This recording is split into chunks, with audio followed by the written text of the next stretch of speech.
नमस्कार मित्रों, टीएस की बात में आपका स्वागत है। मैं हूं त्रिवेणी सिंह। अच्छा पड़ोसी और बुरा पड़ोसी की अगर व्याख्या की जाए तो हिंदुस्तान से अच्छा कोई भी मुल्क इसकी व्याख्या नहीं कर पाएगा।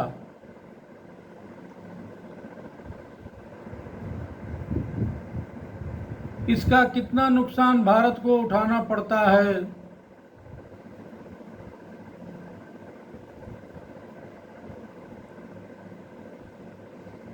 यह शब्दों में बयां नहीं किया जा सकता है। 1947 में धार्मिक आधार पर जब देश का बंटवारा हुआ था, तब उस समय के अनुसार गांधी जी द्वारा किया गया फैसला सर्वमान्य था। उस समय भी लोगों ने अपना जमीन जायदाद छोड़कर आए और गए। वह समय भी दोनों समुदाय को लोगों को असीम पीड़ा हुई दी थी, लेकिन मजहबी बंटवारा फिर भी लोगों को बड़ी चोट पहुंचाई। विभाजन के बाद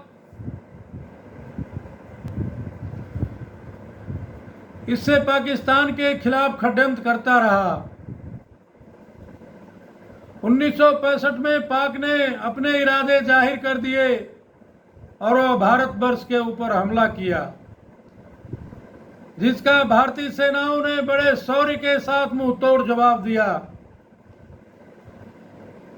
भारतीय सेना अपने पराक्रम के बल पर लाहौर तक पहुंच चुकी थी, लेकिन अंतर्राष्ट्रीय नियमों कानूनों के बाध्यता के कारण और तत्कालीन भारतीय नेताओं के दोनों राष्ट्रों के हितों को देखते हुए भारत को अपनी सेना को वापस बुलाना पड़ा। और इसी कड़ी में नेहरू जी ताशकंद में गए हुए थे समझौते के लिए, जहां पर उनका हार्ट अटैक से मृत्यु हो गई। इससे देश को एक बहुत बड़ा नेता हाथ से निकल गया। लेकिन कपटी पाक ने भारत के खिलाफ छद्म युद्ध छेड़े रखा।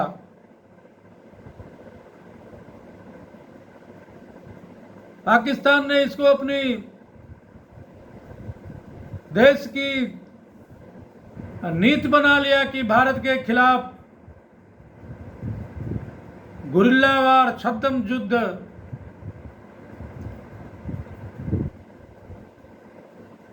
करेंगे। इससे भारतीय सेना को काफी नुकसान उठाना पड़ा। बंटवारे के समय जो मुसलमान हिंदुस्तान में ही रह गए थे, वह देश के लिए मरने मिटने को तैयार थे। लेकिन समय के अनुसार पाक ने हमेशा हिंदुस्तान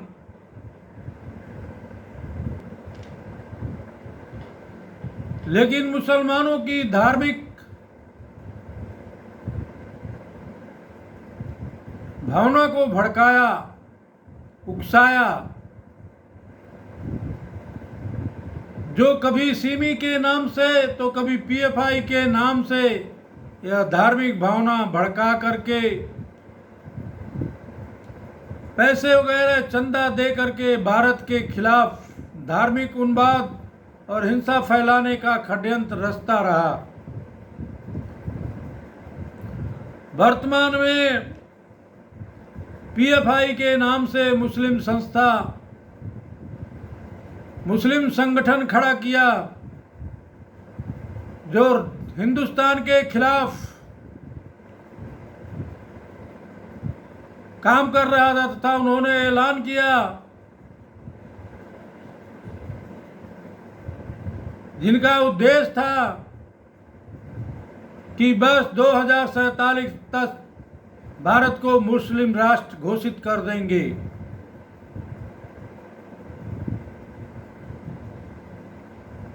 ऐसे उनकी मंशा थी, ऐसे उनकी इच्छा थी।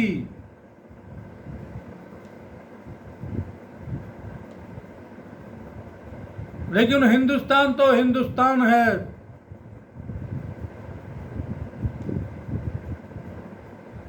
धार्मिक भावनाओं को भड़काकर सर तन से जुदा जैसे नारे गढ़े कुछ हिंदुओं की हत्या हुई।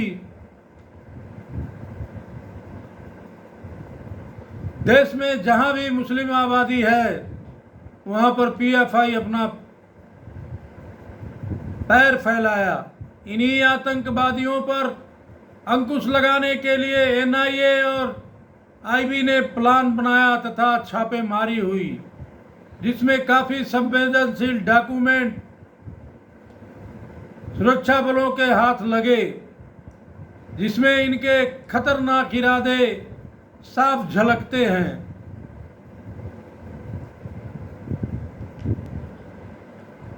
भारत सरकार ने पीएफआई को प्रतिबंध के साथ ही उनके सहयोगी संगठनों पर भी 5 वर्षों के लिए प्रतिबंधित किया। इन संगठनों के कई सदस्य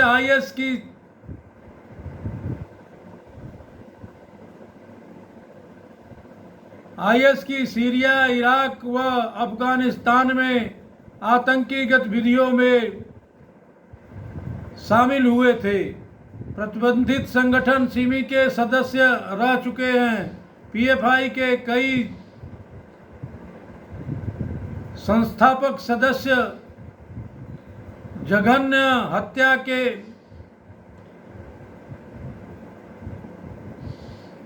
हत्या के 10 मामलों में पीएफआई की संलिप्तता मिली है। एक विशेष रिपोर्ट एक विशेष वर्ग को कट्टर बनाकर लोकतंत्र की अवधारणा को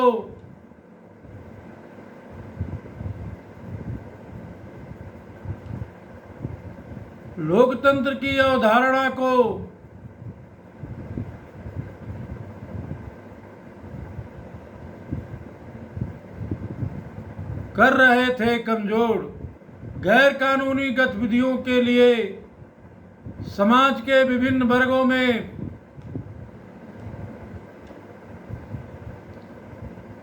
तनाव फैला रहे थे, हिंसा फैला रहे थे, अपनी पैठ बढ़ा रहे थे। पीएफआई पर बैन के बाद मुस्लिम वोटों के सौदागरों के बयानवीर भी आगे आए और बयान देने शुरू हो गए।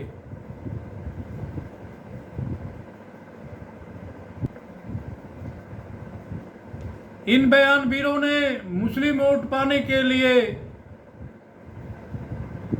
जो पीएफआई पर प्रतिबंध लगाया गया है उसके खिलाफ बयानबाजी कर रहे थे। देश की परवाह नहीं है, बिहार को लूटा है जिसकी सजा भी काट रहे हैं, फिर भी बयानबाजी करने में सबसे आगे हैं।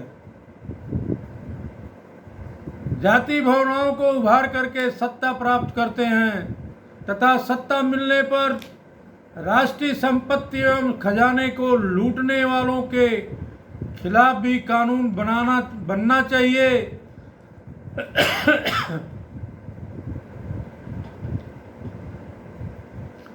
तथा ऐसे लोगों की राजनीति पर प्रतिबंध होना चाहिए। ऐसा होना देश और प्रदेश के हित में है। तभी तीव्र गति से देश का विकास हो पाएगा, देश संगठित रहेगा, देश मजबूत रहेगा। अतः जो वर्तमान सरकार है उससे गुजारिश है कि जो देश को कमजोर करने के लिए और अपने फायदे के लिए बात करते हैं उनको कानून के हिसाब से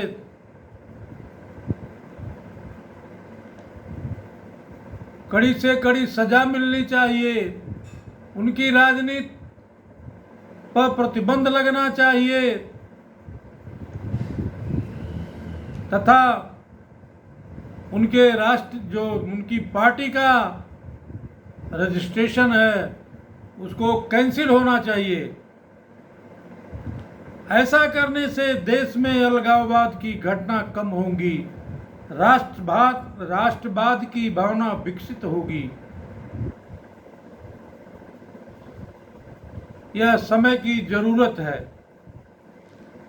प्रिय दर्शकों, अगर आप मेरे चैनल पर नए हैं और अभी तक मेरे चैनल को सब्सक्राइब नहीं किए हैं तो मेरा आपसे विनम्र निवेदन है कि आप मेरे चैनल को सब्सक्राइब करें, वीडियो को लाइक करें, शेयर करें, कमेंट्स करें तथा बेल आइकन की बटन दबाना ना भूलें ताकि आने वाले वीडियो का नोटिफिकेशन आप लोगों तक पहुंचता रहे। धन्यवाद।